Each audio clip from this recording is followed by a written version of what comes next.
$2 million. For a lot of people, that's the number, the dream. The moment you see that balance in your retirement account, it feels like the finish line is finally in sight. But here's the thing, retiring at 55 with $2 million isn't the end. It's the beginning of a retirement that could last 35 to 40 years. And that's longer than most people spend in their entire careers. And yet, almost every piece of advice out there, like the generic 4% rule or online articles, assumes that you're retiring around 65. So what happens when you retire much earlier? Well, in today's video, we're going to break down whether $2 million is truly enough to retire early at age 55, and what blind spots most people overlook when they leave work a decade earlier than expected. Because what looks like freedom early on could actually be a financial trap in disguise later in retirement. If you're new to the channel, my name is Brandon Clark, and I'm a certified financial planner and a certified private wealth advisor at the Clark Group. As a retirement planner, I've helped hundreds of clients navigate this exact decision. And the biggest mistake that I see isn't just about underestimating expenses, it's about underestimating time. So today I want to show you a better way to think about early retirement planning, and I'll actually walk you through a case study with a couple who wanted to retire at 55. Coming up, we'll look at 3 hidden risks that these clients initially overlooked and that could also drain your $2 million faster than you expect. And ultimately, the approach that we use to give people the clarity to retire early without fear. So meet Sally and Bob. These are clients that came to me recently, and for confidentiality purposes, I'll just call them Sally and Bob. Sally is 54, and she's working as an engineer at an aerospace company. Bob is also 54, and he's a school principal. Sally makes about $250,000 a year, and Bob makes about $150,000 for a combined income of $400,000. They've saved diligently, building up a $2 million portfolio. $1.2 million of that is in pre-tax accounts, $490,000 is in a taxable brokerage account, and $225,000 is in a Roth IRA. They also own a home in California that's worth $2.3 million, which they bought decades ago for just $450,000. It's their forever home. It's full of memories and it's deeply tied to their lifestyle. And they've made it clear that they do not want to move or sell in retirement. So moving and downsizing, it's not on the table. They have one child, he's 18, and he's currently in college and mostly independent, though they still help with some expenses. They're not overly concerned about leaving behind significant assets to their son, but they do want whatever they pass on to be done in a tax-efficient manner. Now, Sally's dealing with burnout at work. She's in a high-stress environment while also managing an autoimmune condition that raises concerns about her long-term health.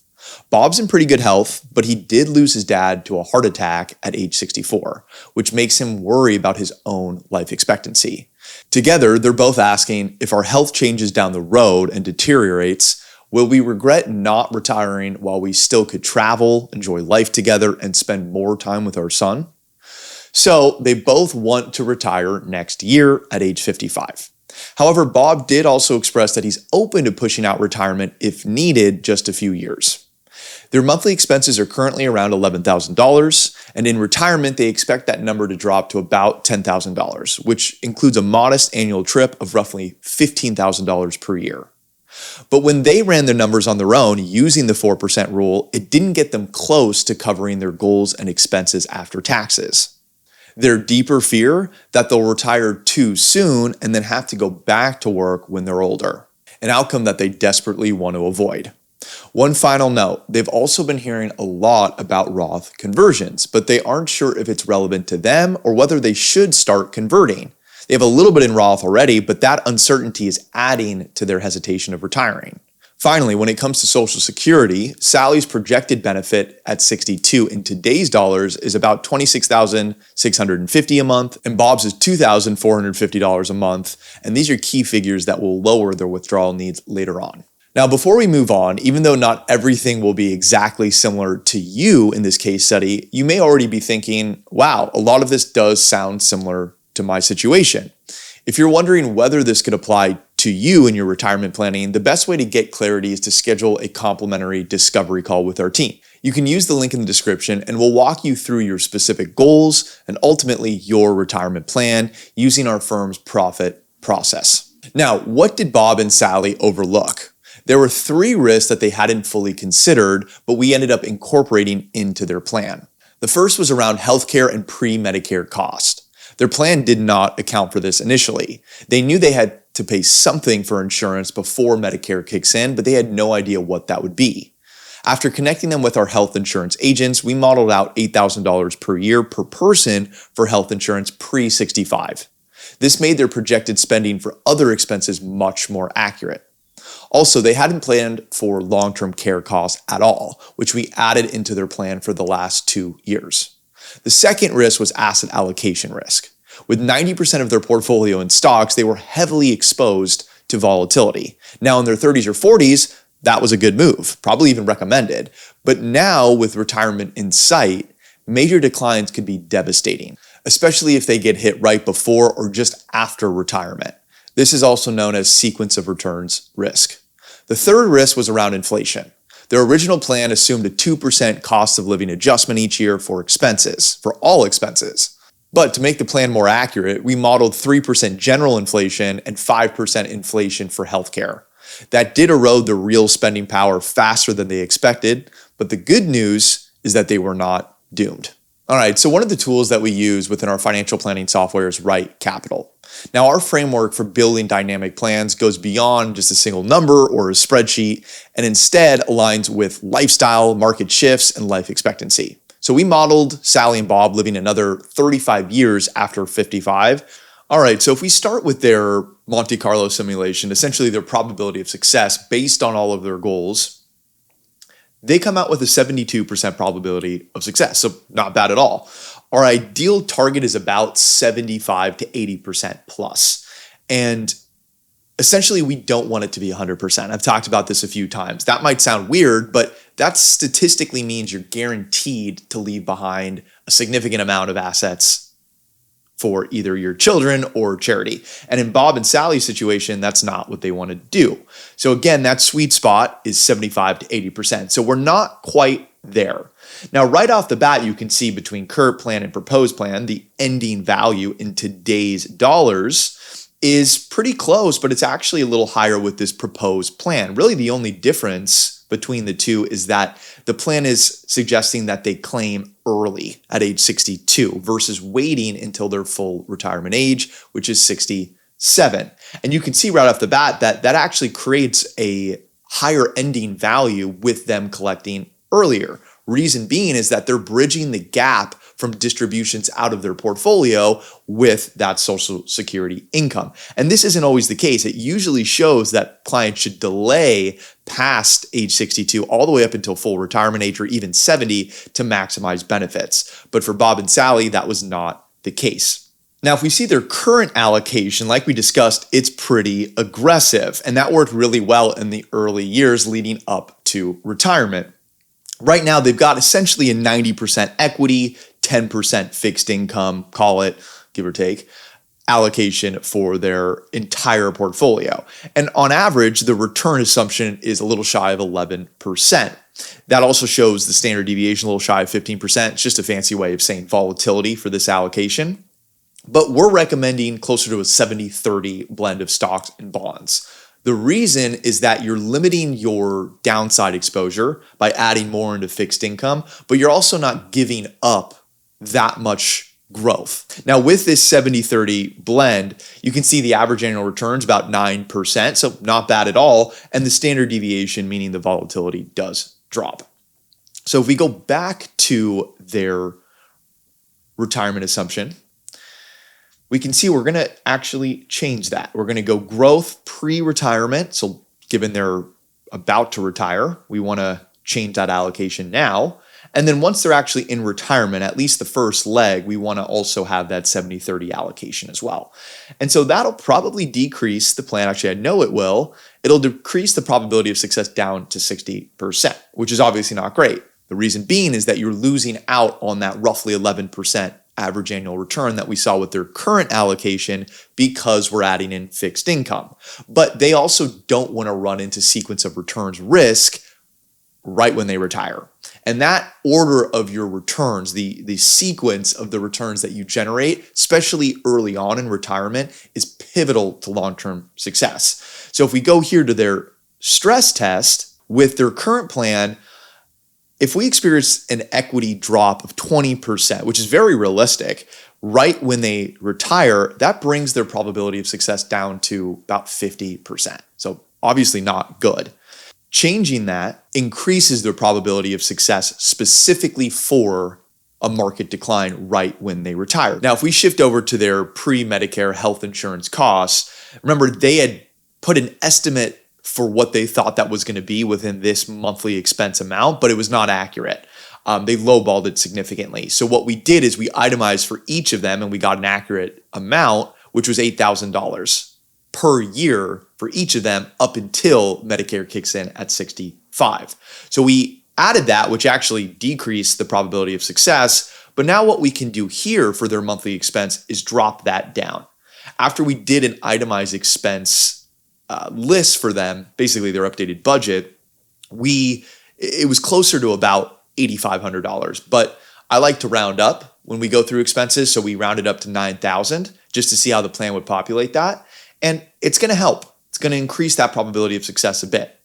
Now, one other way to get them closer to that 80% probability of success was to factor in what Bob said about being willing to retire later. Now, we're not talking about 5 to 10 years later. We're talking about potentially 1 to 2 years later, which he was totally comfortable with. Sally was not. And I told him, doesn't need to happen. Sally, you can retire at 55, but given Bob, your health is good, let's see how 57 would change the probability of success. And it does. It increases that pretty significantly. Even 56, just a year past what we discussed for Bob, increased that probability of success to 80%. So that's a good spot. But he right away was willing to do 57. So we kept the plan at 57 for now. All right, so let's look at the withdrawal rate. So obviously the 4% rule adjusted for inflation each year, like we discussed, would not get them to a successful retirement, especially at 55. So with those adjustments we made, Sally's retiring at 55, and there's still some funds that need to be taken out of the portfolio. You can see what the withdrawal rate looks like. So roughly 2%. That still does need to take place even with Bob retiring. But once they're both retired, you can see that withdrawal rate as a percentage jumps to about 6%. So well above that 4% cookie cutter number.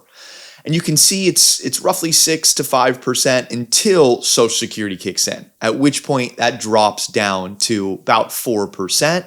And then once they reach the age of 65 and that $8,000 annual amount for each of them for their pre-Medicare insurance gets dropped off, their withdrawal rate does go down pretty significantly to a very conservative, roughly 2%. Close to 3% number. And then once they reach the age of 75, that's when required minimum distributions kick in, and you can see that increase thereafter.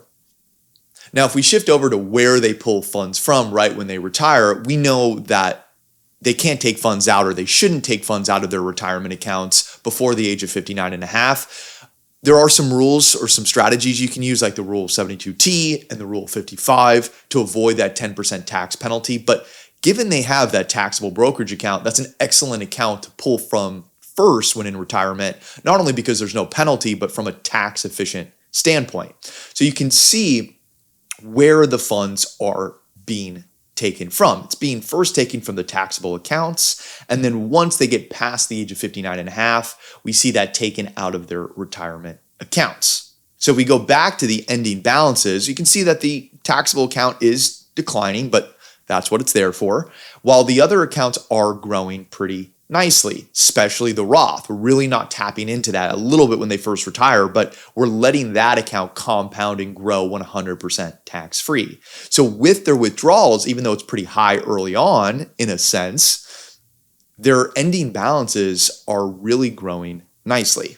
Now, one final thing to note too is you can see the taxable account is gone down from those initial distributions early on in retirement. But once their mandatory distributions, those RMDs kick in at age 75 from the retirement accounts, they actually have an after-tax savings that comes into play. And what we're modeling is that they're reinvesting that after-tax savings into a long-term brokerage account, into that taxable brokerage account bucket, which can be used for things like long-term care expenses, maybe a nicer trip per year. They love eating sushi about once a month, so really nice sushi restaurant. And then even that bucket towards legacy planning purposes for their son.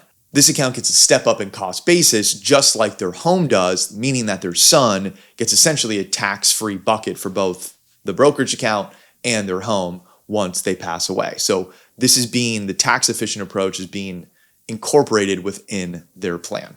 So let's summarize what changed. Bob decided to work 2 more years beyond 55, which he was happy to do, and Sally could retire at 55, especially given her health concerns.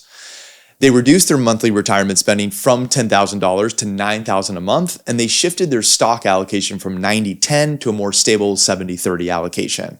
And then finally, they withdrew from their taxable brokerage accounts first, avoiding that 10% early withdrawal penalty before the age of 59.5. So you may be thinking, well, what about the Roth conversions? Well, they didn't really help despite all the hype.